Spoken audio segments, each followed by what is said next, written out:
The first step, we have a 9 by 11 piece of paper here, and I'm going to take the shorter side and bring it together with the shorter side and just make a simple fold.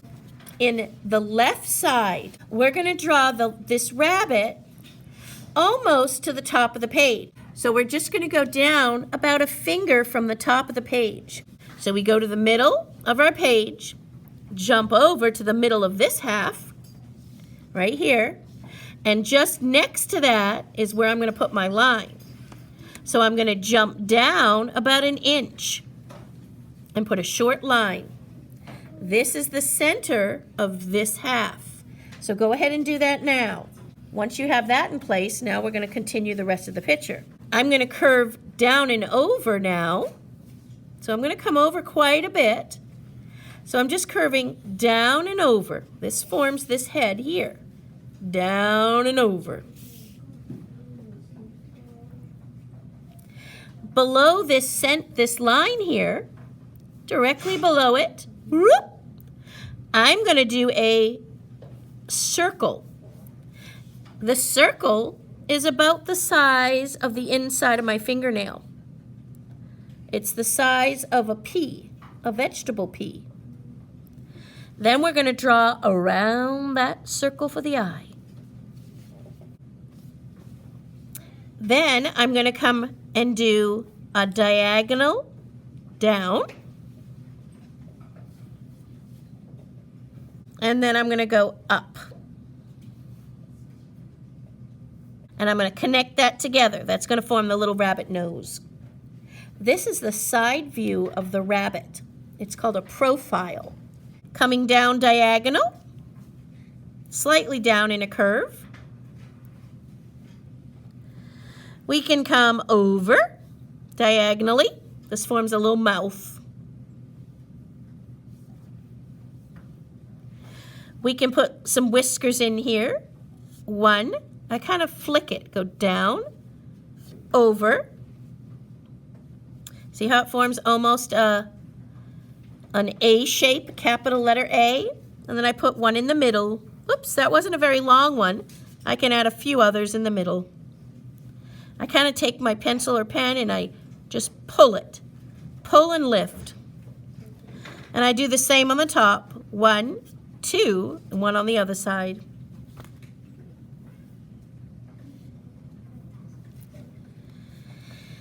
Now we're going to do a little, there's the mouth, we'll put a little chin, curve it down again. This is where the ears are going to form. So let's just take our finger and move across the page.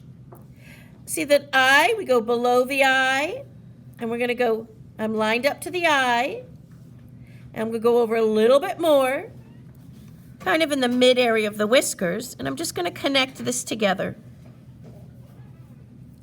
So this was a diagonal line, and it lines up with the mid area of the whiskers or the nose.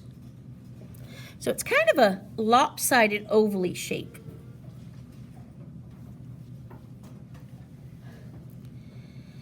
We're going to add the ears now. So find this line.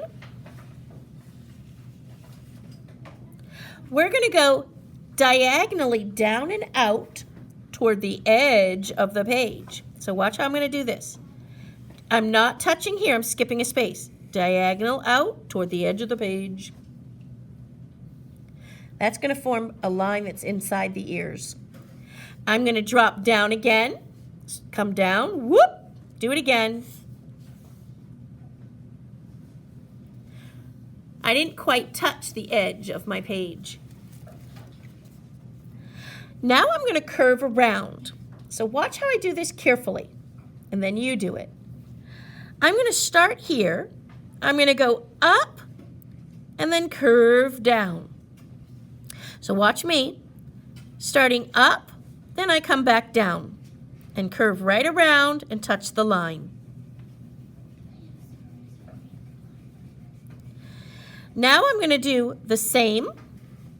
I'm going to come down, tapering out a little bit, then right back. So watch me first. Coming around the ear, come down, it gets wider. See how it's thinner? Then I'm bringing it back to here.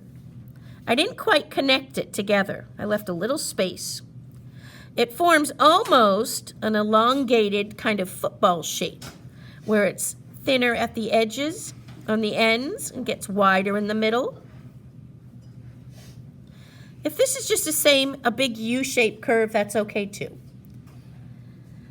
So now I'm coming off of this ear. I'm going to do the same for this ear, the bottom ear, but these overlap. This ear is going to be behind the top ear. So I start in the middle of this ear, come around.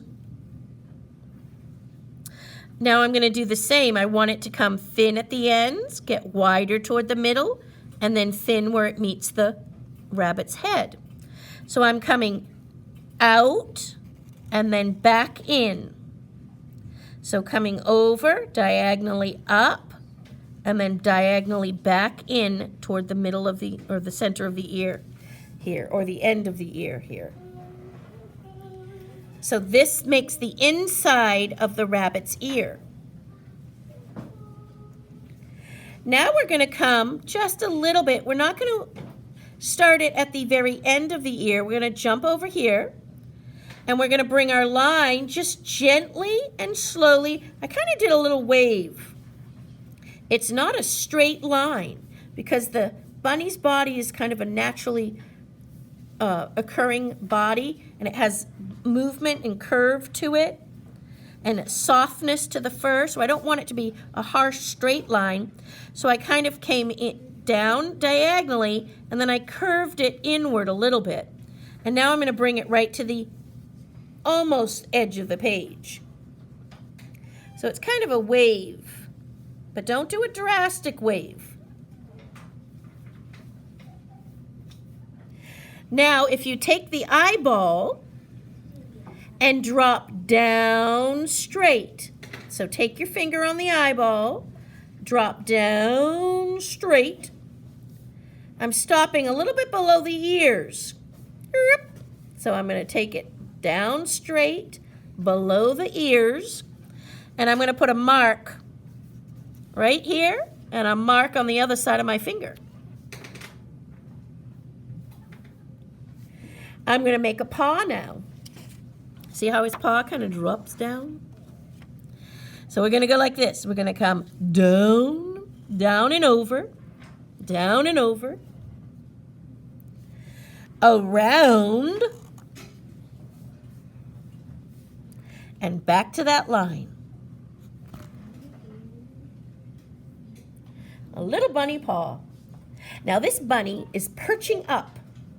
We're going to make him in a winter picture. So he's perching up. He's using his nose and sniffing, because that's how they tell what's in their environment. So he's standing up. His little feet will be down here, and his little nose is twitching, and the snowflakes are going to be coming down onto his nose. It's going to be snowing. So that's why the bunny's perched up. He's aware of something changing in his environment. It's snowing, so he's trying to see what's going on. And so that's why we have him sitting up, looking up to the sky. So now we're going to connect, and I'm going to do this as a slight inverted curve. It's going to be a C-type curve. We're going this way and then back, but don't do it drastic. Watch how I'm going to do it. A gentle curve. Come in and then right down here. A nice little curve. Now we're going to go to the bottom here. We're just going to add the bottom of the bunny.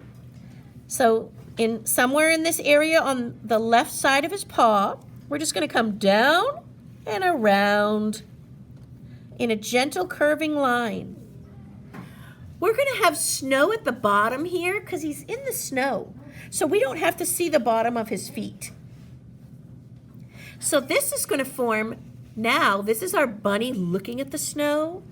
Now we want a bunny all curled up, cuddly, in a little ball we're going to make. And we're going to make this bunny in a burrow.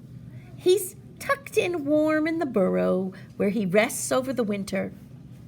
When he's looking for food, he comes out of his burrow and goes above the snow. This bunny will be above the snow. This bunny's going to be the bunny that's tucked in the burrow, which is the hole under the snow. So now let's make the bunny in the burrow. So we're going to the other side of the page now, the other half. This little rabbit's cuddled up in a burrow under the ground. He's keeping warm. He doesn't hibernate all winter long, but he forages for food. But he still goes in a burrow to keep warm. So we need to save a lot of room for him. We're going to start with the eyes. So I'm coming down off my top of the page here. And let's do 2 little circles. Remember the size of a pea. 1, 2 for the eyes.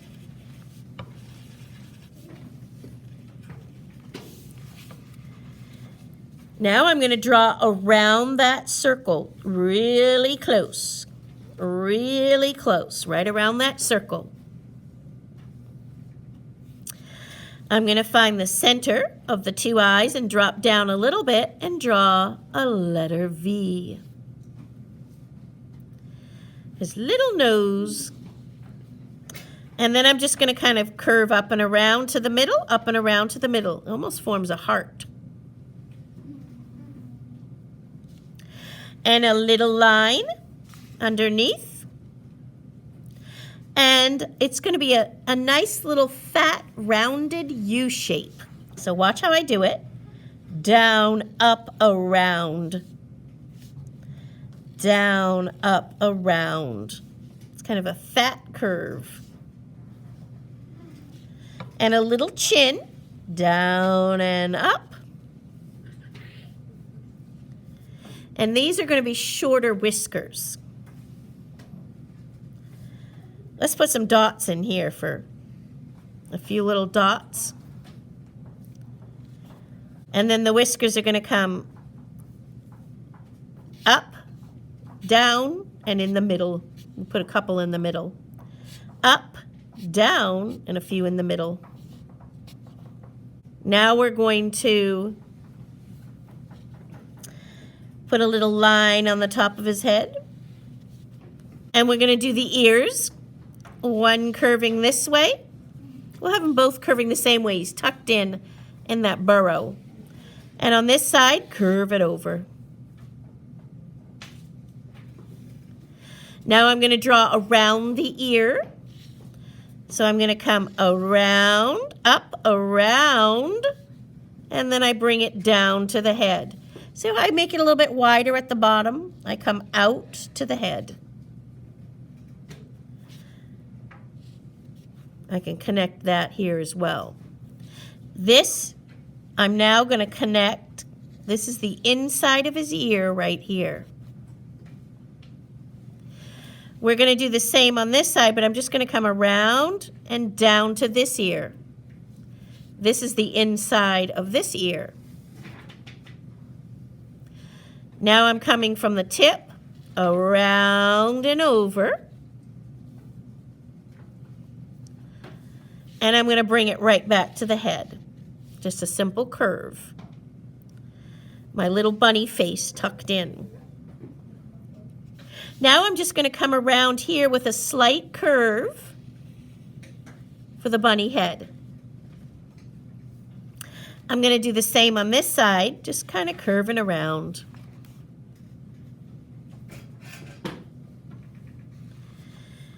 I'm going to put this little, see how I have this little color line in here?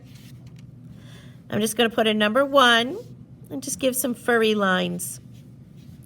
Some broken lines, sketchy broken lines coming down for fur. It's nice to give him a little patch of color there. It's a little patch of furry color. And now we need a fluffy little body all cuddled up in the burrow. So I'm going to come off of this and just kind of do a wavy, like I'm shaking. My hand's kind of shaking a bit. So I start from the mid-ear around like a big backward C. Give a little wiggle to the bottom of the chin. Don't make him really huge. He's tucked up really small. trying to conserve his energy to stay warm. And give a little fuzzy cotton ball tail. So now we have a little bunny tucked in the burrow. Now you can repeat this bunny again down at the bottom if you want lots of little bunnies in your burrow at the bottom of your picture. So with your crayons, let's look closely. We can do a light little pink nose. This is almost brownish pink. And then I put a little bit of pink in here as shadow. You can use some gray. I gave a little bit of yellow. Sometimes the fur is tinged a little bit of yellow in the shadow. And then I did some gray around the edges. And I did just lines to show this is fur. And now I'm going to put a little pink inside his ears. I forgot about that here. And notice I have a little bit of brown line for shadow here as well, but we don't have to color the whole rabbit. Now some of the rabbits do keep some of the brown fur during the winter time. I believe a jackrabbit stays a little bit brownish in the winter, but this is the Arctic hare, and he has white fur for the winter.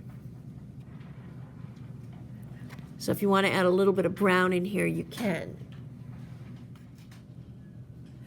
Now for the background, this is a 12 by 18 sheet of paper, and the 12 is here, and then the 18 is the long way. So the 12-inch sides facing our tummy. And we're going to start off with values and tints of blue. To do that, we need the white paint, and this is Tempera Cakes. You can also do watercolor paint and just use a lot of water to make the paint lighter. White is going to make these Tempera Cakes lighter. And then I'm going to use some turquoise color. And if you don't have turquoise, you can also use any values of blue. So I'm wetting my white, and then I'm going to wet my turquoise color. The white is not going to hurt the turquoise color. So I barely touch the turquoise. And then we're going to draw a horizontal line across our page to divide the top of the earth to the under the earth, or under the ground. So this will be the area where there's snow. This is the area where there's dirt, okay? So I'm going to take my paper, and I'm going to find the very bottom of my paper, and I'm just going to draw a horizontal line going across the page. And my wrist is lined up to the very bottom. See where your hand bends? And that's where you're going to make your line going across the top. Your hand's smaller than mine, so I'm making mine a little bit smaller, but you do your whole length of your hand. So I'm just going to do a horizontal line right here where my hand is on my page. This is underground. This is above ground. Now we're going to go ahead and paint. And so I go water, and I'm going to swirl lightly into the white color. Remember, we're creating tints of color, and a tint is a color with white added to it. So I'm using the turquoise and the white. So I dip my brush into the white, swirl it around. This is a clean brush, and then I barely touch the turquoise. Then I go ahead and do a horizontal line. Notice I don't go across the whole page.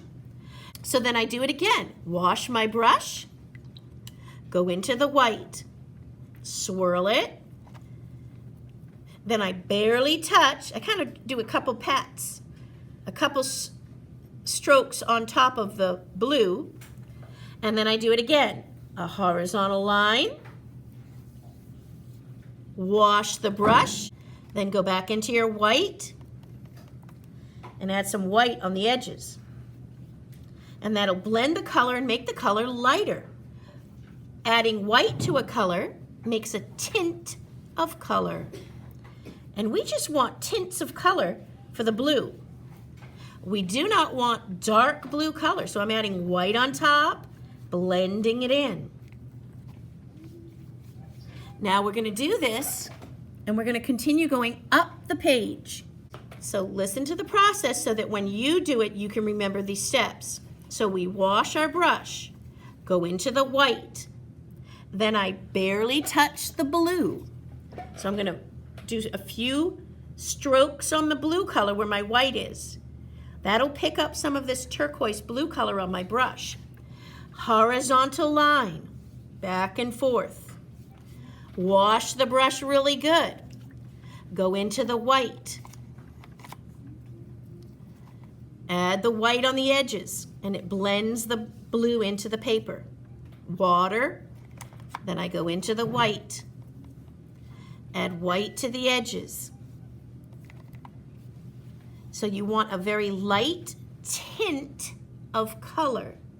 A tint is a lighter color that you've made by adding white to a color.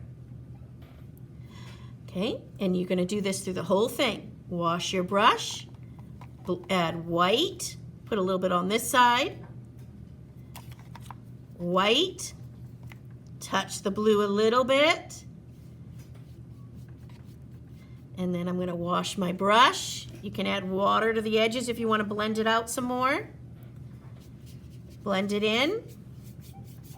Just a wisp of color. Look at how bright and bold that turquoise is. See how dark that is? We don't want it that dark. If you have it dark, to fix it, wash your brush really good. Go back into that white. Stir into that white. And then put it on top. Blend it out.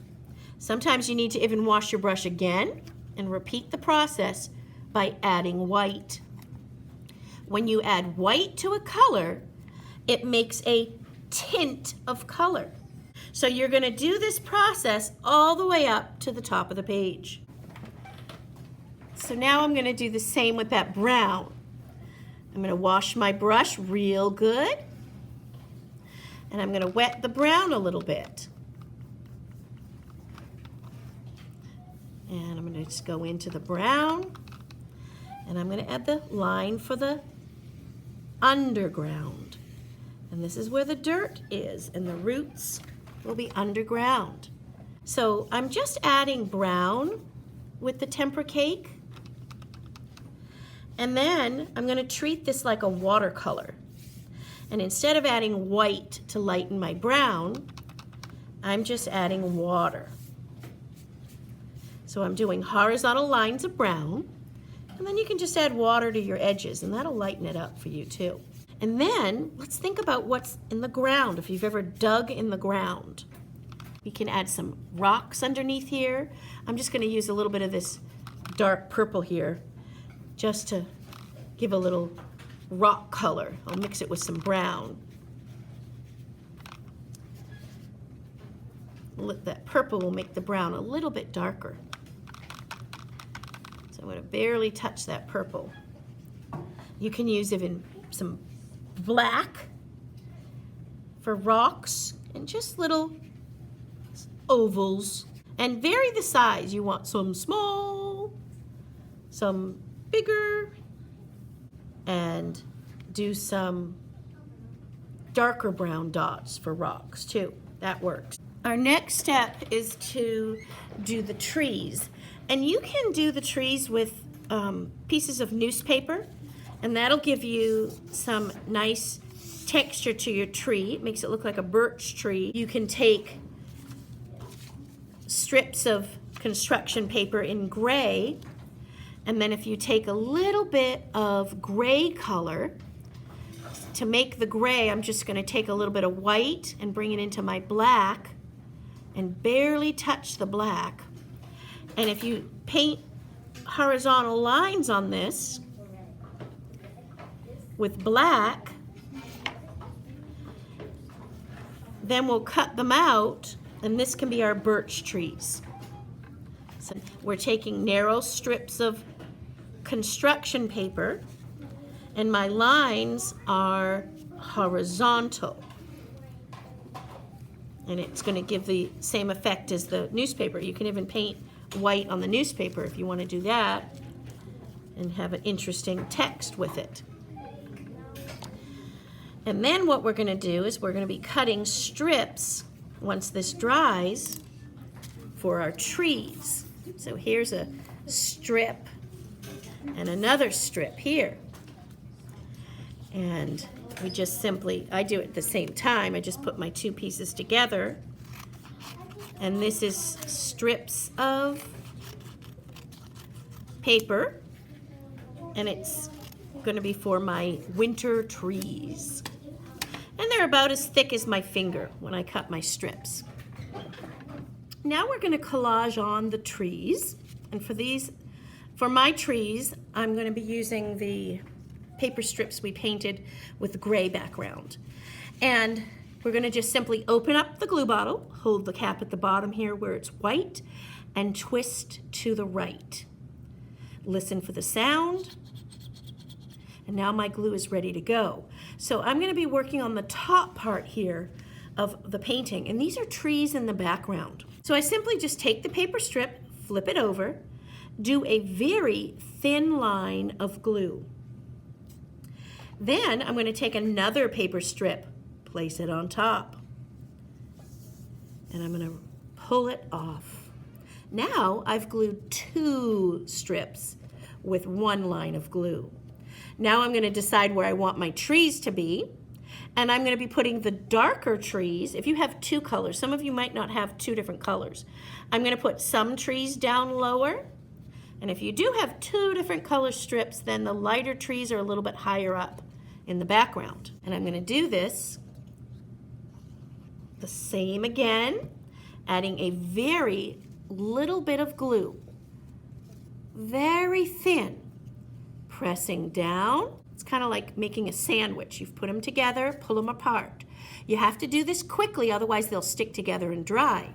So the lighter trees are here, darker in the front. Now, to make the branches of the trees, I'm just going to simply tear this in half, do the same process, a very little bit of glue, sandwich it together, and then when I add the second branch, I kind of tuck it inside, and it's tilted off to either the left or the right. This is tilted to the right, and now I'm just going to put some real skinny trees in the far back. These are so far away we don't see the branches, the gray trees, the light gray trees. So now I have my little winter tree forest, and now I'm ready for my rabbits. Another way to give color to the rabbit is just by taking your brush and barely touching some brown paint and going around the edges. This will just give some shadow on these bunnies. So if I barely touch the edges, and then I'm going to just wash my brush and then take kind of that water with a little bit of brown in it and just blend it in on my edges. And this will just show, we want to make a white rabbit, but some shadow on him. And that just gives a light shadows to our bunny. And I can do the same if I barely touch some pink or red. Have a whisper of pink in the ears. And that's going to make a tint of brown by mixing white with your brown. Just like so.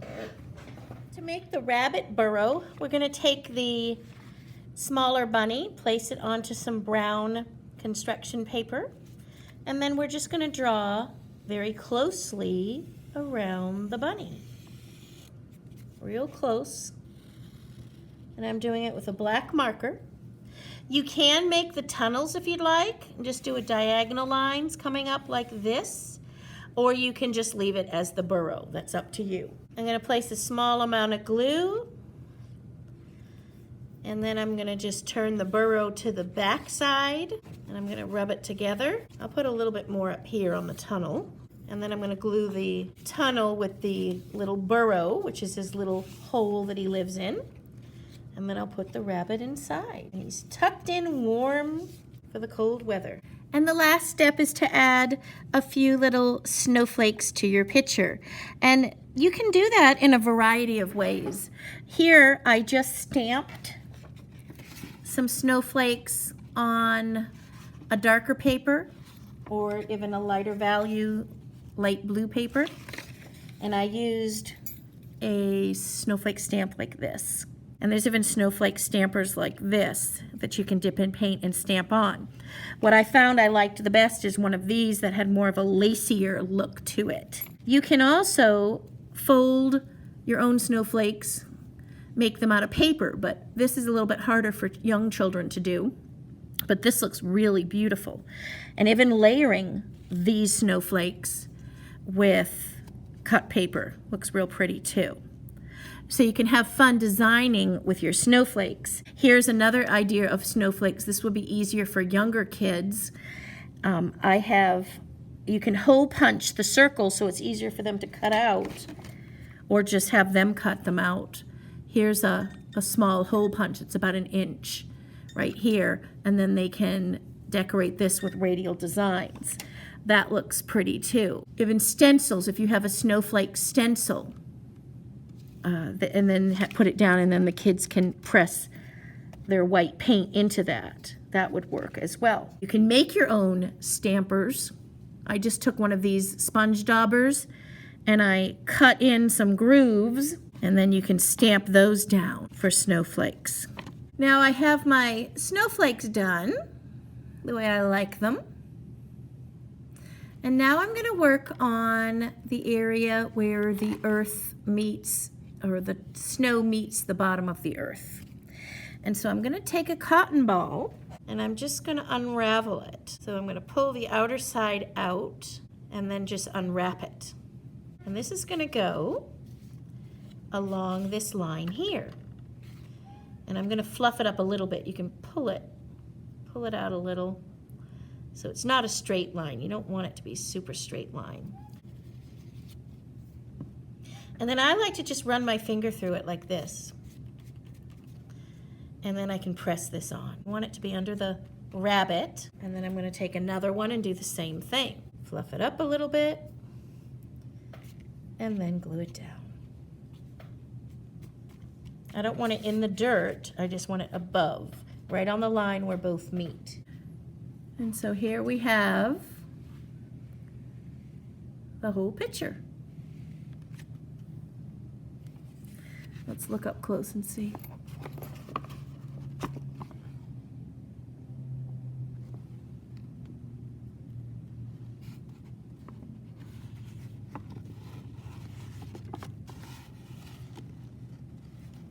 There, and I hope you enjoyed it. And I want to thank my patrons who support this channel. If you would like to become a patron and support the channel, just click the title. It'll take you to the Patreon account.